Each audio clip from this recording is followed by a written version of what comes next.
శిక్ష పడాలి. పాక్సో కింద ఆల్రెడీ బుక్ అయినప్పటికీ వాడికి ఉరి శిక్ష పడాలి. ఒక్కడికి ఉరి శిక్ష పడితే మిగతా వాళ్ళకి గుణపాఠం అవుతుంది. అది ఇంకొకసారి మహిళల పైన చిన్న పిల్లల పైన టచ్ చేయాలంటే వణికే విధంగా మీరు ప్రభుత్వం చర్యలు తీసుకోవాలి. చర్యలు తీసుకునే విధంగా భారతీయ జనతా పార్టీ మహిళా మోర్చా కూడా కదం తొక్కుతుందని ఈ సందర్భంగా నేను మీకు అందరికి తెలియజేస్తున్నాను. ఎట్టి పరిస్థితుల్లో అమ్మాయికి న్యాయం జరగాలి, వాడికి శిక్ష పడాలి. వాళ్ళు ఎంత ఇప్పుడు కొంతమందితో మాట్లాడడం జరిగింది. వాళ్ళు ఎట్లా చెప్తున్నారు అంటే వాళ్ళ ఫాదర్ కూడా వచ్చేసి ఎంత అవుతుందో అంత పడేస్తాము, పోయి ట్రీట్మెంట్ చేసుకోండి అని మాట్లాడుతున్నారు. అంటే అంత నిర్లక్ష్యం అని మీకు పిల్లలు మహిళలు అంటే అంత చిన్న చూపుగా కనిపిస్తున్నారు. మీరు ఏమైనా చేసి వెళ్ళిపోతారు, మేము మాత్రము చూస్తూ ఊరుకుంటాం అనుకున్నారు. ఖబర్దార్ పిచ్చి పిచ్చిగా మాట్లాడి పిచ్చి పిచ్చిగా చేస్తా అని మీరు ఆలోచిస్తే మాత్రం భారతీయ జనతా పార్టీ మహిళా మోర్చా ఊరుకునేది లేదు. నిన్నటి నుంచి భారతీయ జనతా పార్టీ మహిళల్లో వచ్చి ఇక్కడ పరామర్శించడమే గాని ఆ అమ్మాయి బాగుందా లేదా అని తెలుసుకోవడమే గాని ఈ ప్రభుత్వం ఏం చేసింది? ఒక మహిళగా ఈ జిల్లా ఇన్ఛార్జ్ అంట కొండా సురేఖ నిన్న కూడా ఇక్కడే ఉన్నారంట, కానీ కనీసం వచ్చి పలకరించలేదు. అంటే మీరు అసలు ఆడమనిషేనా? మానవత్వం ఉందా మీకు? మరి 2 days క్రితం ఏదైతే గురువన్నపేట గ్రామానికి చెందిన ఒక చిన్న పిల్ల 10 సంవత్సరాల అమ్మాయి పైన ఏదైతే రేప్ చేయడం జరిగిందో, ఎవరైతే ముస్లిం అబ్బాయి మొహమ్మద్ షరీఫ్ అనే అబ్బాయి, ఆ చిన్న పాపని చూస్తుంటే చాలా బాధ అనిపిస్తుంది. ఇప్పుడు యాజ్ ఎ డాక్టర్ ఆ పాపని కలవడం జరిగింది.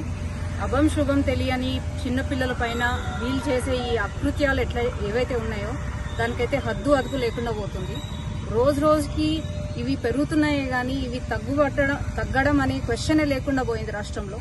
మన ప్రభుత్వం వచ్చిన కాడి నుంచి డైలీ మనం న్యూస్ పేపర్సే గానీ ఏది ఓపెన్ చేసినా పిల్లల పైన మహిళల పైన జరుగుతున్నాయి, ఇప్పటికీ జరుగుతూనే ఉన్నాయి. గత ప్రభుత్వం కంటే ఈ ప్రభుత్వం వచ్చినప్పుడు 12% ఇంక్రీజ్ ఇన్ క్రైమ్ రేట్ అని ఎన్సీఆర్ రిపోర్ట్ ఇచ్చినా గానీ వీళ్ళు ఇంకా నిమ్మకు నీరెత్తినట్టు కూర్చుంటున్నారు. ఈ అమ్మాయి చిన్న పాప విషయంలో 2 days అయింది. ఇంతవరకు సిద్దిపేటకే మహారాజు అని చెప్పుకొని తిరిగే హరీష్ రావు ఊరంతా తిరగడం తెలుసు, హైడ్రా గురించి ఎక్కడెక్కడో మాట్లాడడం తెలుసు, కవిత చేసిన లిక్కర్ స్కామ్ కి ఢిల్లీకి వెళ్లడం తెలుసు. కానీ ఈ చిన్న పాపని పరామర్శించే దిక్కు లేకుండా పోయింది. నువ్వు ప్రజల మనిషి అని నువ్వు చెప్పుకోవడం కాదు, ప్రజలు చెప్పాలి. ఇంత కష్టం వచ్చి ఒక చిన్న పాప అభం శుభం తెలియని పాపకి ఇట్లా జరిగినప్పుడు నువ్వు ఎక్కడ పోయినవయ్యా? నిద్రపోతున్నావా? కనీసం వచ్చి మానవత్వ దృక్పథంతో వచ్చి అమ్మాయిని పరామర్శించింది లేదు. అట్లీస్ట్ దానిపైన ఏం జరుగుతుంది, ఎక్కడి వరకు వెళ్ళింది కేసు, ఏం చేస్తున్నారని స్ట్రిక్ట్ యాక్షన్ తీసుకున్నది లేదు.